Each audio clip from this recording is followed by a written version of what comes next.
All right, guys. So our second methodological session today is introducing the new BayesACT software, and there's a couple of different versions of this. So Jesse has, as he mentioned, created an all-new code that runs in C. It's much quicker than the code before. It implements these new semantic transform models that move between connotative and denotative spaces. So all the things that you've heard about the BayesACT models in the earlier presentations today apply to that interface that he's built, as well as the interface that we've been working on here at Dartmouth with Jesse's help, which is a point-and-click interface. So similar to the kind of Surveyor 3 stuff that we were talking about, I felt like it was really important to have this software as a means for people who are not as comfortable using command line prompts to really be able to take advantage of the BayesACT models and some of the build some interesting kind of experiments or run simulations that they can test qualitative findings against. The traditional ways that we've used Interact as a way to design studies that we can then test. And it's more important than ever because we've got all of these moving parts now, right? We really are starting from scratch in a lot of ways and understanding things like the alpha issue, which we've been talking about a little bit today, and understanding what uncertainty does, what noise does, whether or not we might want to manipulate beta, all these different types of things. So if you are more inclined to code, if you feel comfortable playing around in the C, Jesse has an interface that has a fairly straightforward command line system, and you get output that looks just like it used to. It's kind of a big block of text, and you can look over it. That software is more flexible, especially if you know how to work within the code. You can make modifications to the model that are not possible in the current version of the software we're going to show you today.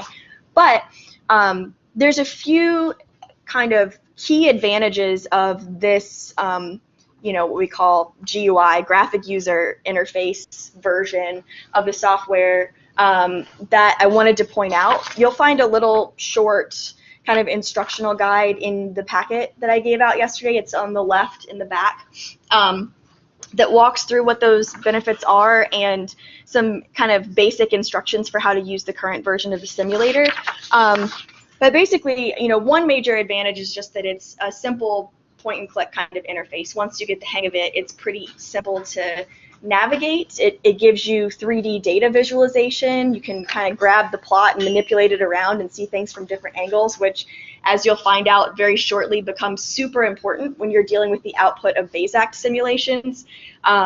It actually takes quite a bit to digest what you've received, so that it's a little bit different from working with Interact output in that sense.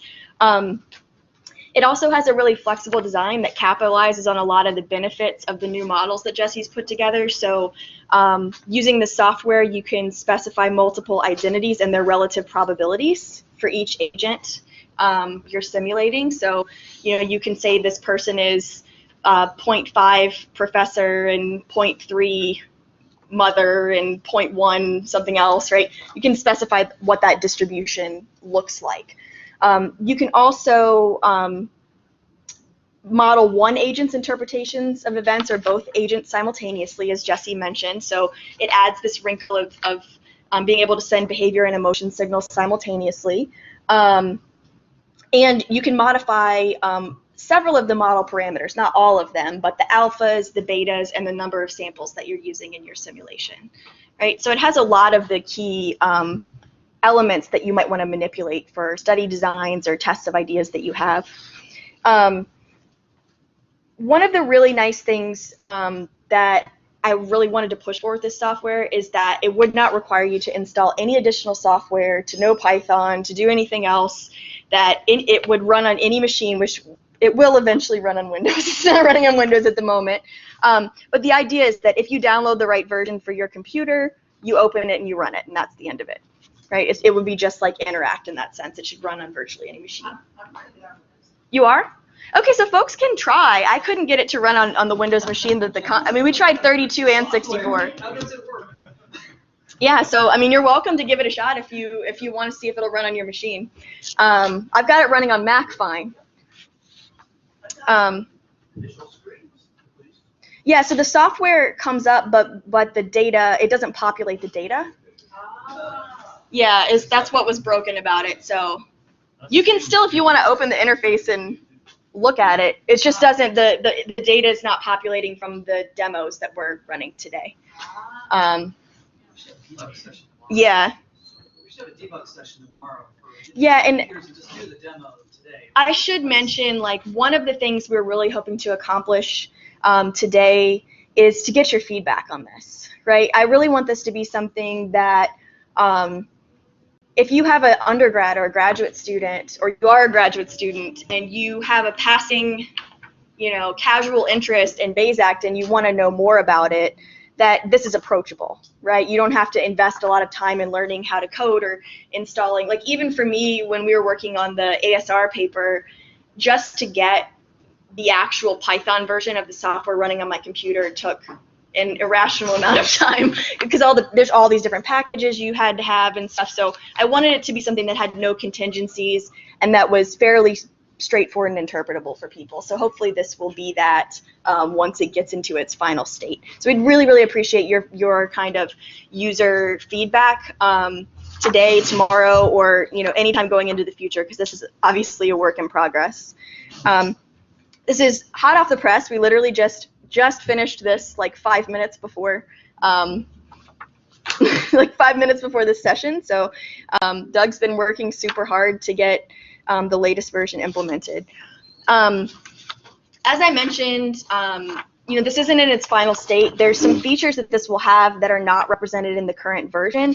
So I'll just go ahead and show you what the interface looks like. So once you've downloaded and unzipped the file, you'll just run this lovely program here, BayesACT version 0.2, because we can't even call it 1 yet. It's incomplete. You'll pick a screen resolution, hit play, and you'll find yourself in an interface that looks sort of like Interact. There's 3 main menus here, right? Import, export dictionaries, explore data, and simulate. These first 2 panes are not working yet. Okay, we wanted to build the core, the simulation function, and work backwards to the peripherals. So we made sure that they played nicely with each other. But I think it's fairly straightforward what these will do. The import export dictionaries function is, to bring your own data into the software. We're currently using what? Georgia data in. And you specify that in the simulation file. Okay, I mean for the demos today. I can't remember. Okay, not important. We can look at it. And then the Explore Data tab. So one of the things you'll see when we look at the simulations is that we have a nice interface that allows for 2-dimensional or 3-dimensional viewing of the simulation output, and it makes it loads easier to kind of figure out what's going on and overlay things and look at different things side by side. The same sort of interface is going to ultimately be applied to exploring cultural dictionaries and being able to plot 2 dictionaries on top of each other or something like that. So just you can kind of envision what that'll look like by seeing what's happening in the Simulate tab, but both of these are just empty for now. Today we're going to focus on the Simulate tab, which you move through these kind of logically left to right, right? The very first screen you're going to find yourself on when you go here is setting the BayesACT model parameters, right? So they are set for you by default to Jesse's recommendations, but you can manipulate any of these that you want, right? And Jesse talked a little bit today about what beta means, what alpha means, what number of samples does, but I also gave a little bit of an explanation in the packet. So number of samples is a little bit complicated because it's contingent with all of these other aspects of the model. But the main thing that you need to know for now is if you don't have a great processor or you set a large number of samples, this is going to be really slow. So you might not want to go crazy if you're just trying to play around with it on number of samples. As Alpha, as you know, is the value that governs the strength of the affect control principle as it pertains to agent, behavior, or client, which is basically how much do I believe that people are going to act according to cultural prescriptions. And beta are the values that govern how much variance we expect in the identities associated with agent and client. In other words, how much do I believe that connotative meanings for the identities involved in the interaction are going to stay the same over.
Can you hear me now?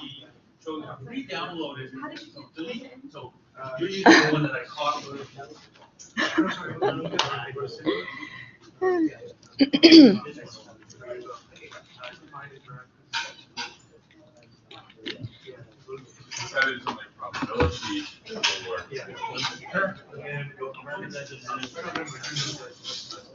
Is it working? Can you see what I'm showing? Yes. Okay. So once you pick one of these demo files, and ultimately, like in the final version, once you set your interactants, this is what you'll see, right? These are the defaults. You'll probably notice.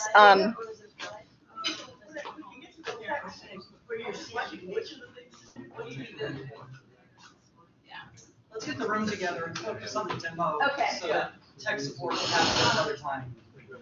So initialize simulation of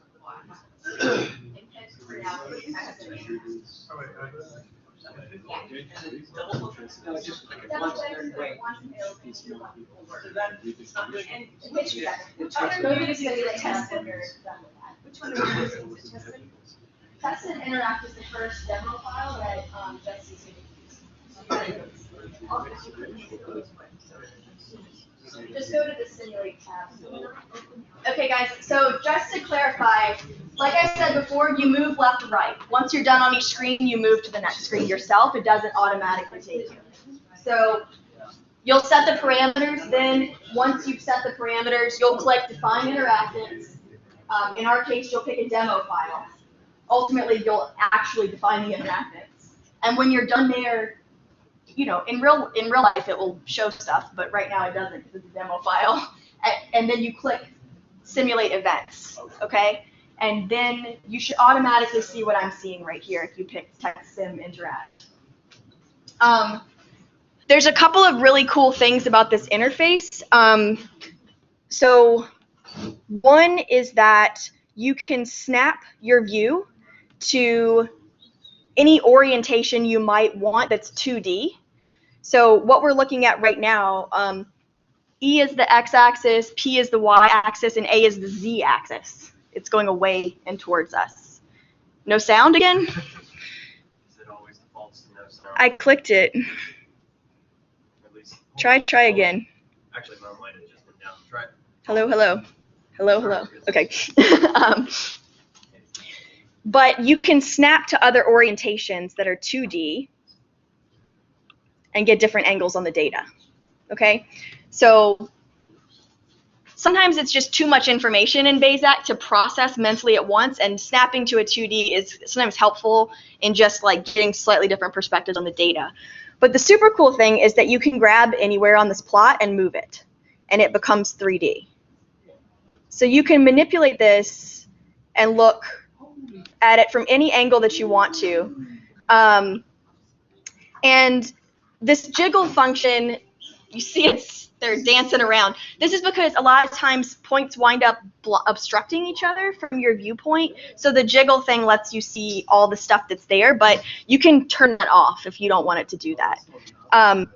The other thing it does is there's a nice little dictionary checkbox here. So you can overlay dictionary data on what the connotative stuff that's coming out of BayesACT.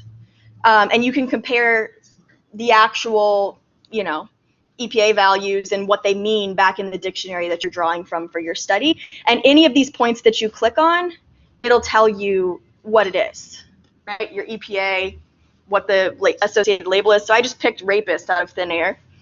And these are a little grayed out just so they're not, again, like not obstructing the actual data that came out of your simulation, okay? Doug has added the kind of nice feature that things that are negative show up red. So you know right away if something is a polar negative or a polar positive when you're looking at this or any of the data over here. So again, like just simplifying the massive amount of information that you're sifting through when you do this stuff. Now, in terms of this right pane, in this case we've only specified one dyad, but you could have a one of these files, or you could on that screen ultimately when it's there, you could specify lots of different dyads that have different qualities, and you know, people can interact with different people and all kinds of complicated stuff. But for our purposes, we're just setting a dyad, and because that's complicated enough.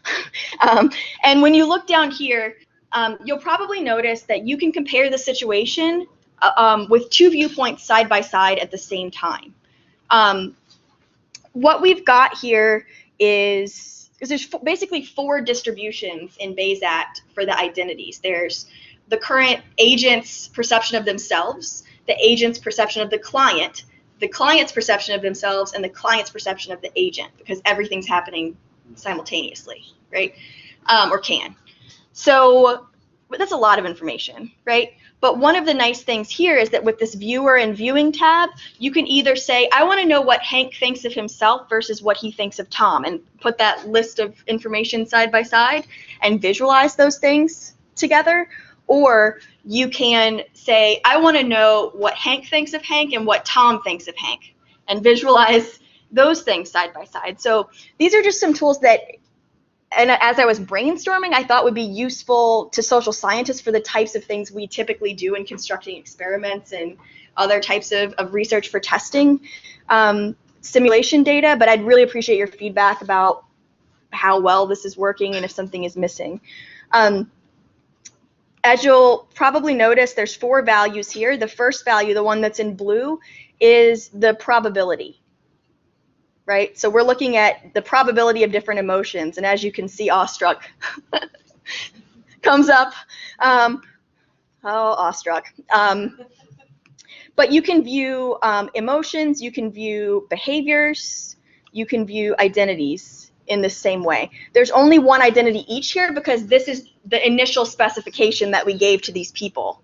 Hank, I think Hank is a secretary. Yeah, Hank is a secretary, and Tom, he thinks Tom is his boss, right? Yeah. Is there a way to view it from someone who's not in the interaction?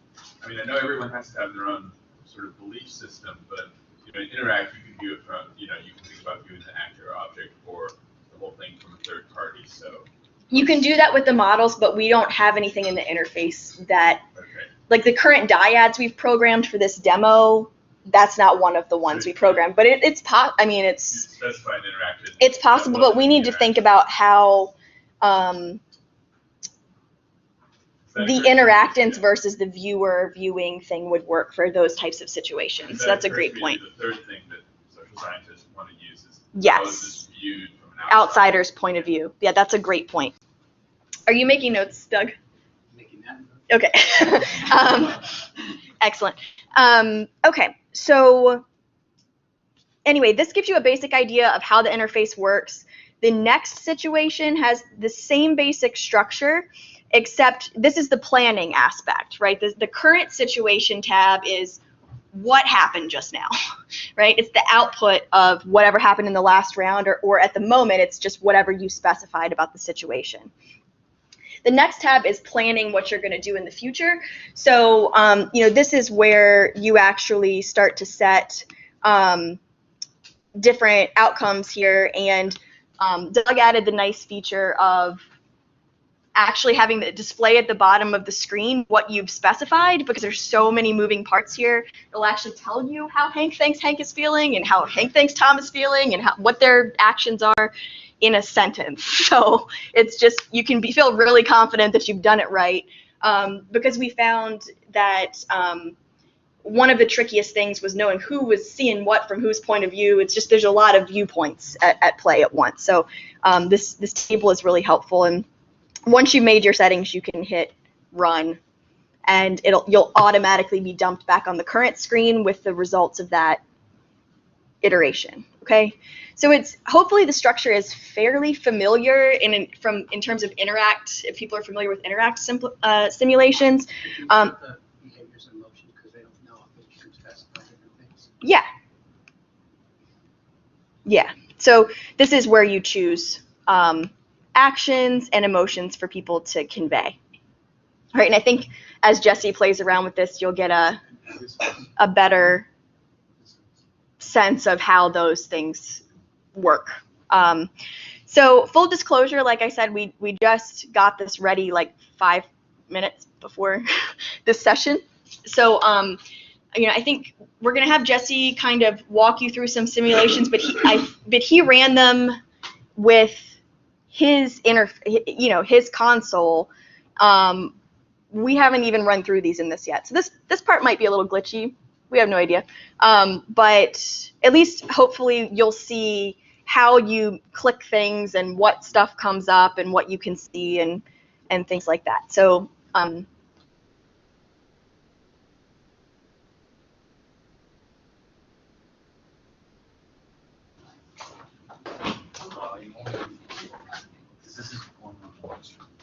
Yeah, but that sound is from here. That sound's going to him. Oh, I see. Okay. So this is I don't know if you need it, but I put which one is which. Oh, okay. I don't think it corresponds, unfortunately. I think there's an issue, but. Oh, really? Yeah. Well, this is the Hank Tom section, I think, but you need to. That's generated with my interface, though. That's the problem. It is, but this is the one you specified. It just needs to be, you gotta click Mimic Interact. So one of the things that you can do on the, you don't think it works? Well, the number of samples should go up to 10,000, but it doesn't. Okay. We'll try it. Okay. So there's a Mimic Interact function on the parameters screen that we're not totally sure is doing what it's supposed to be doing, but we'll find out. Debug in progress. But typically what this would do is adjust the parameters automatically so that if you wanted to run a simulation here, that would pretty much be as close as it can to the Interact simulations using a Bayesian model. Am I saying this correctly? Yeah. Then you can just check that button and you don't even have to know how to set the parameters. It'll just do it for you. It didn't look like anything moved on the screen, but it might still be telling it in the software to use those parameters. So we're about to find out if it did. Unless you restart, it's not going to do anything. Oh, I see. It's not going to change anything on a running simulation. Okay, that's right. That's why. You do have to do these things in order. So just close it and reopen it. We don't have that backstepping function built in here yet. Can I show the text file before you do that? Show what it looks like? Yeah, sure. Or is that you just want It's in to this see the folder, interface? isn't it? This one? Yeah. Does that make sense to do Yeah. that? You might have to make it bigger. Control. Oh, that's too small. No one's gonna be able to see that. I'm making it big. That legible? Okay, so this is those text files look like this, and the idea is that you specify just a very, very simple language. You specify different agents, and each agent is specified by a set of dictionaries, and the dictionaries have a type, which is they can be mean value dictionaries. So the original ACT dictionaries are just the mean values, or the Indiana. There's some of them that are in, yeah. And then I also in this. Packaged with this is the new data where I've computed covariances. So some of these files will have the full covariance matrix included. So this one here that we can play with later will have that. So then it'll be, how did you do that? Control plus.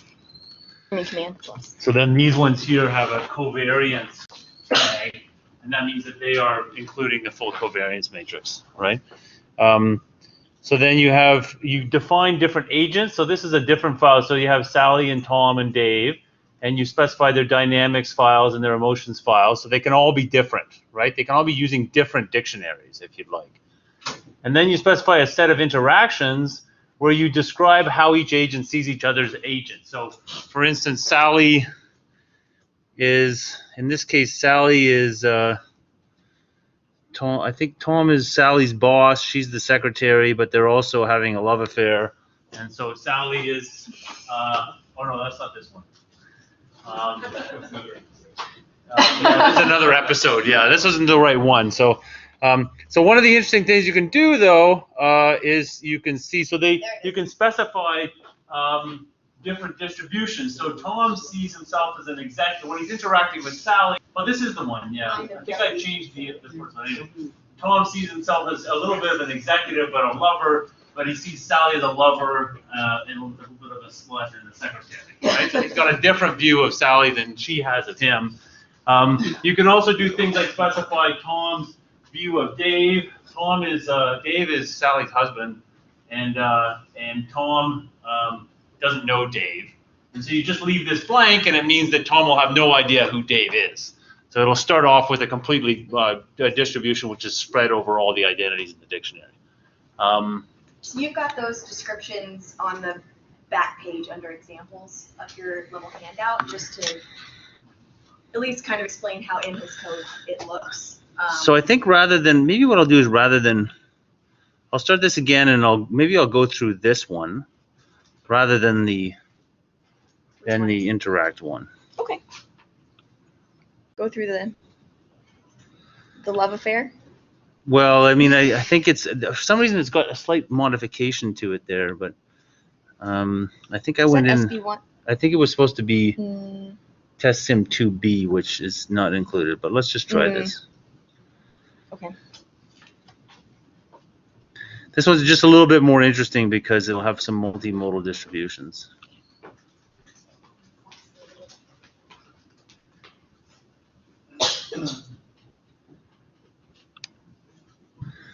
And it seems to have. It just takes a second.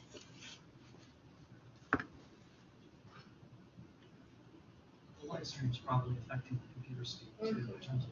They're like fighting with each other.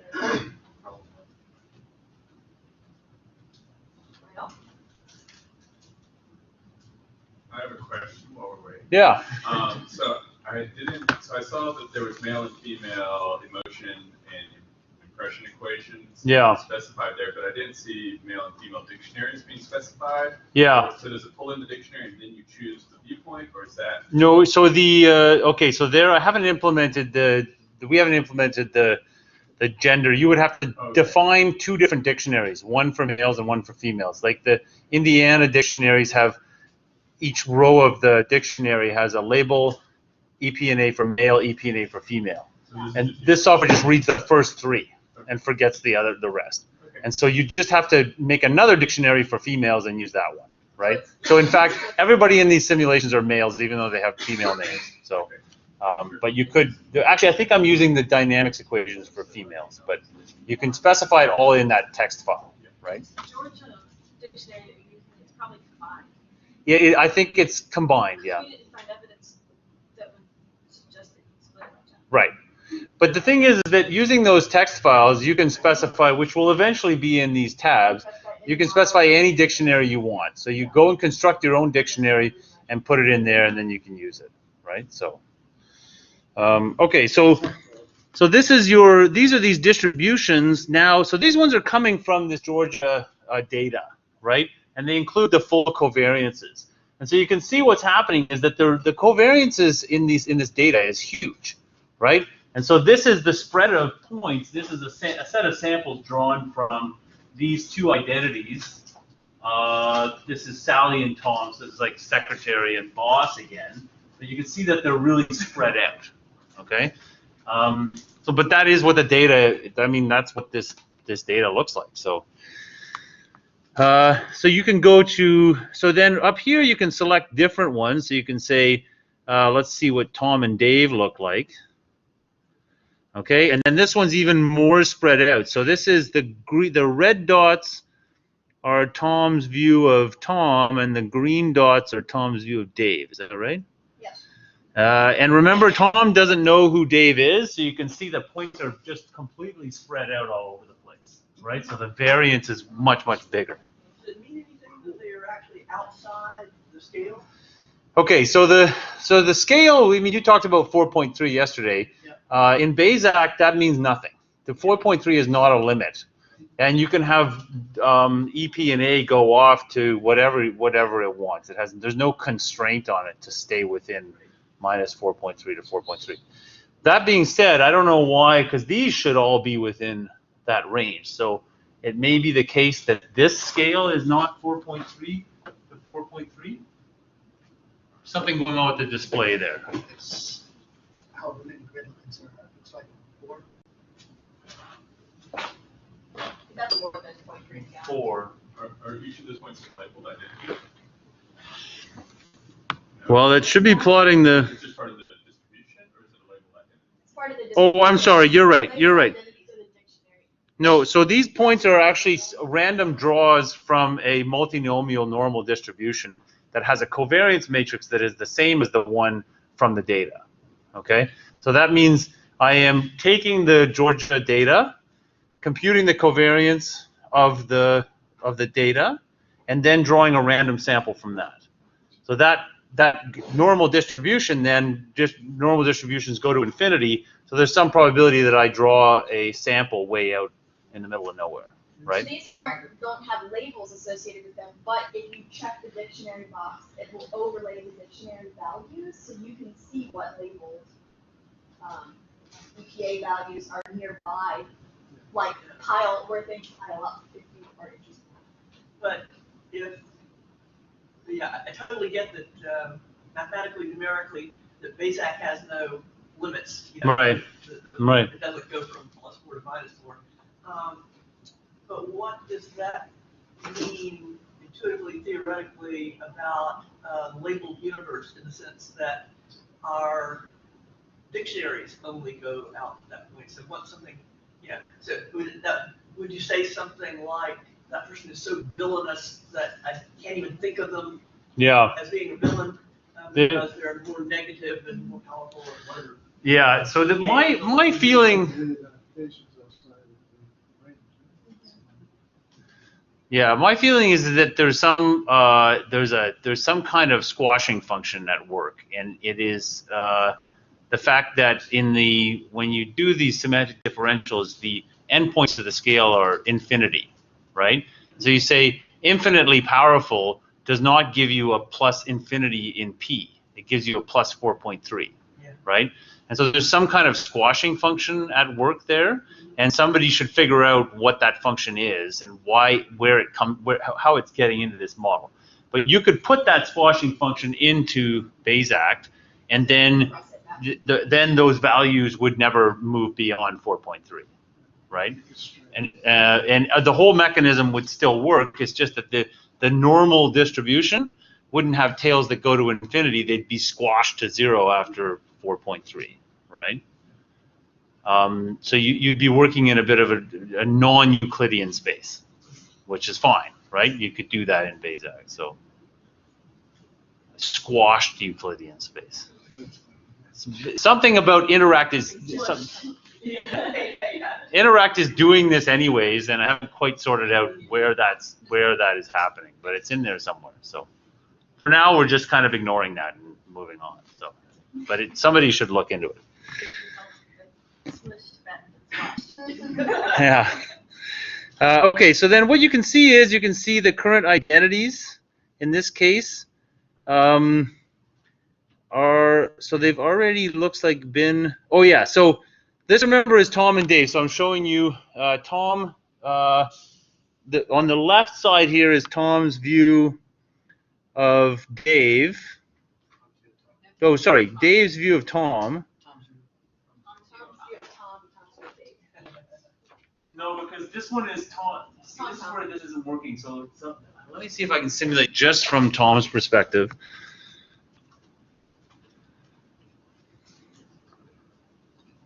Yeah, there's something wrong here, because I think in the text file, this was Tom's view of. It doesn't go on that far, but anyways, or Dave's view of Tom.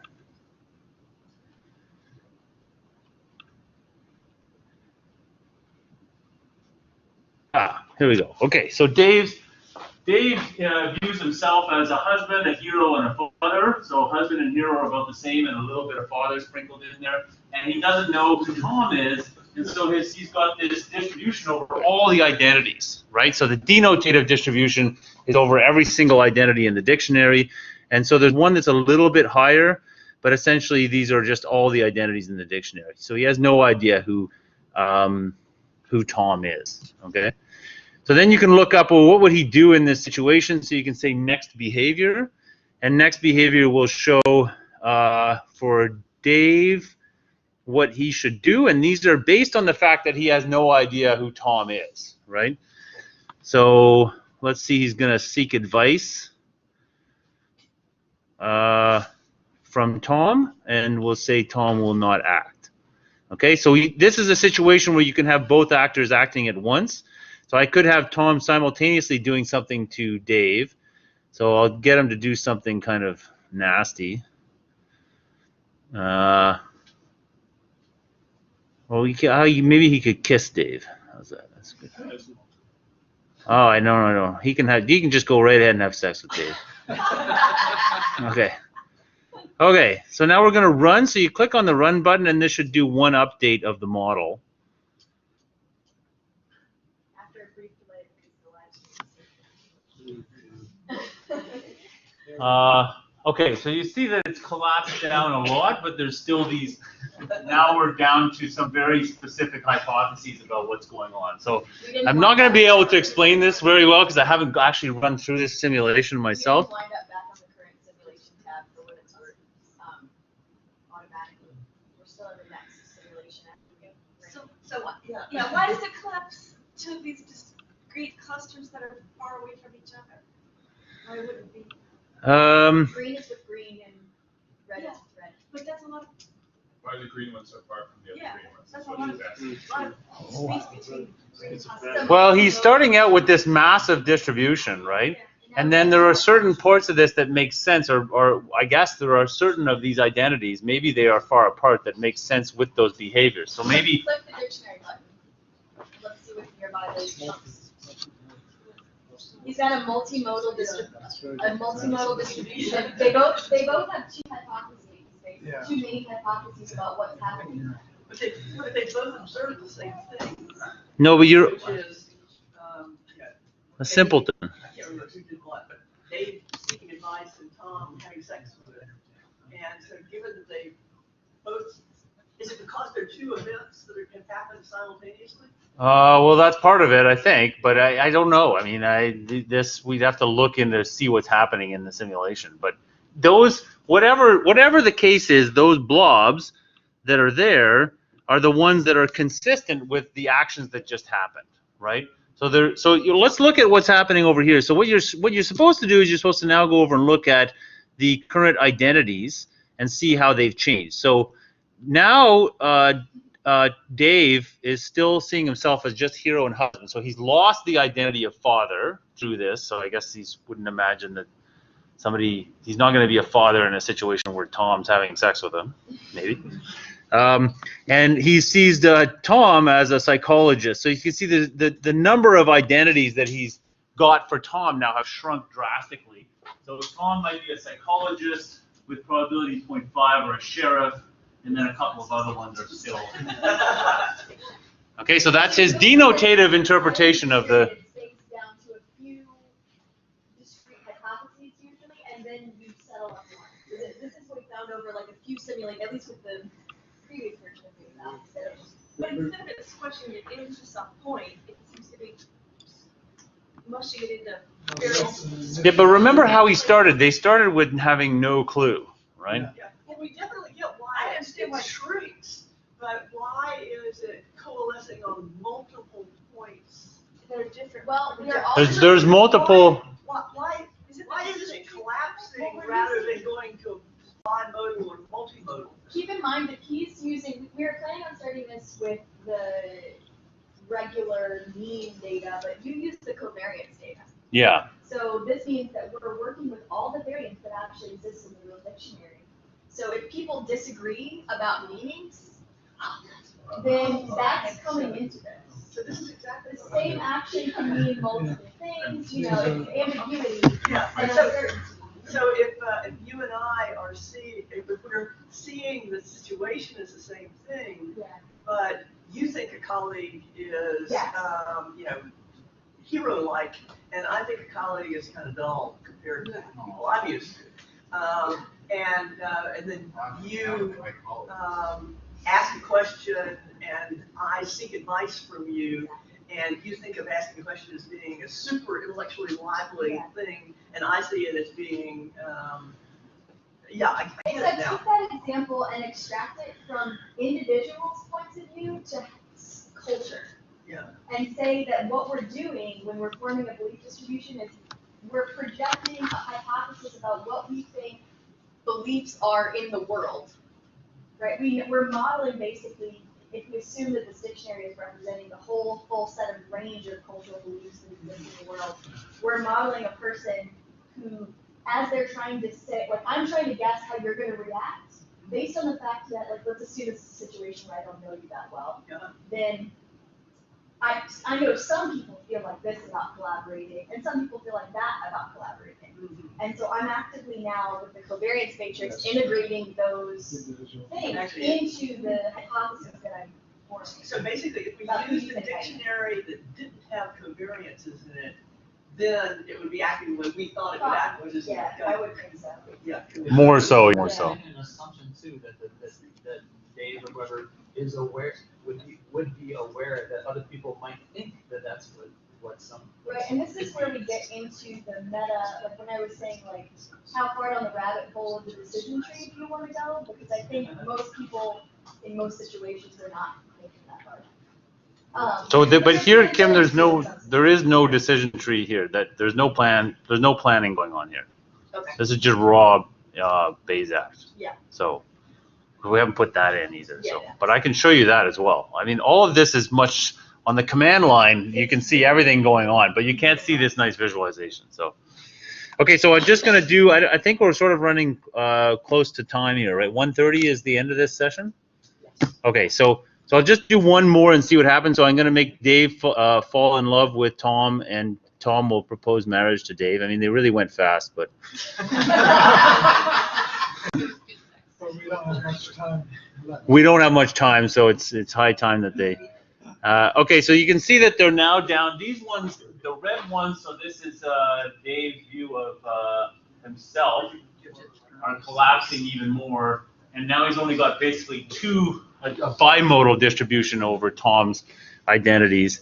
And so then what you need to do is go into his current identities and see. Okay, so now he thinks of Dave as Tom as a patient or a chiropractor. I don't know what that means, but. We don't have institutional filters in the state yet. So, the Georgia dictionary have institutional filters. You don't have, Jesse, do you have those filters? No, they're not implemented yet, but we could do that. Okay. I selected some for the mechanical service. Yeah. Okay, good. Because that's a clear next step for us, I think. I mean, obviously, we have work to do in how institutions could get implemented in a less, like, heavy-handed way than this, but until we do, that could be a really useful thing to have in here.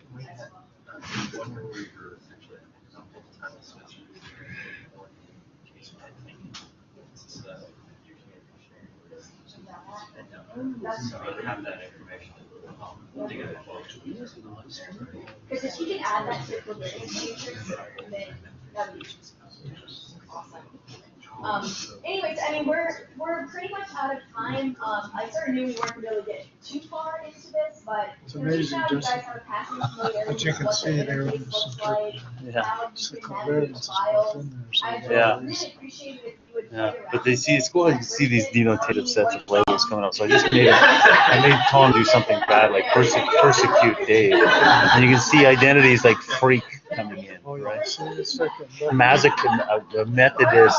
So if you built institutional sensibility codes. in Yeah, there, then it would be a little you make a know, little bit well, more it would have sense. been clean and stuff. Listen, that's amazing.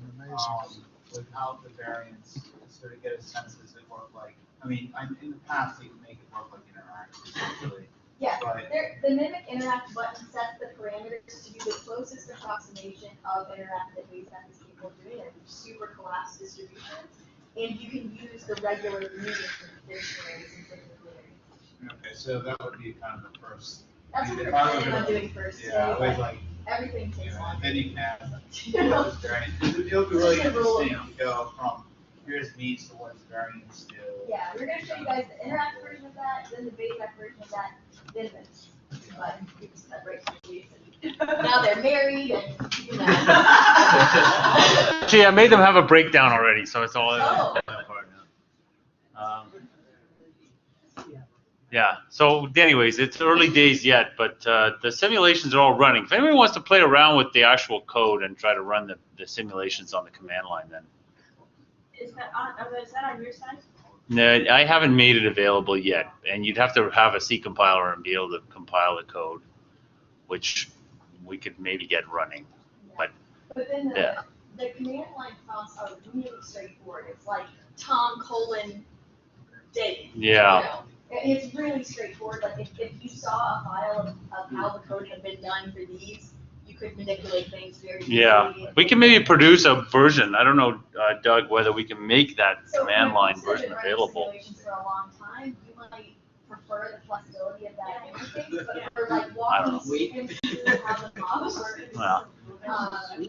You know, I have the hardest time explaining this stuff in class, and it like being able to have them generate things and see what happens, and you know, so we're I can demo it approach. tomorrow. There's points of entry for computer scientists, for social scientists Okay. that are at their level and encourage more people to get engaged with the new models. So, Josh, do you have a question? Are you looking at a stylish way to close a program?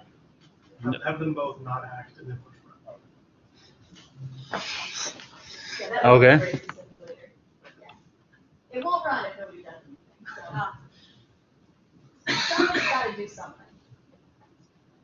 The numbers, the probabilities always add up to 1. I believe so. There's no way that they always will.